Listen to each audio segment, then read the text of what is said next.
I lost millions of dollars before figuring out how money actually works because clearly I like to do things the hard way. Now, on paper, I had it made. I had a six-figure job. The software company I was with just went public, and we jetted to New York City on a private jet, and I apparently had it made. But the reality was, I had a 9 to 5 job, a W 2 job, and I was missing my family, and I didn't really have a way out. Until I read Rich Dad Poor Dad, and I did what any rational person in my position would have done. I quit my job without telling my wife.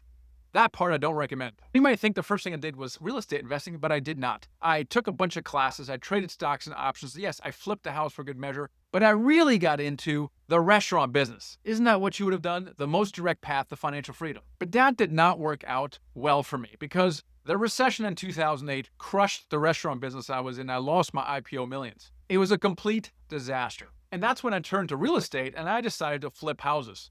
And that was pretty cool. And that's when I turned to real estate. Specifically, I decided to flip houses to make money. The problem was I discovered, unfortunately, after 3 dozen flips, that flipping houses is actually a lot of work. If you're not buying, fixing, and selling houses, you're not making money, and that is not passive income. And what about rentals? If I can get each rental to cash flow $200 per month, which is a big if, I would need 50 rentals to make $10,000 per month. That's a lot. Have you thought about that? Nightmare. Now, fast forward, I built a portfolio of apartment buildings, became financially free, and now teaching other people to do the same by avoiding all the mistakes I had made. You want the shortcut? Check the link in my bio for additional resources, and you can skip the franchise.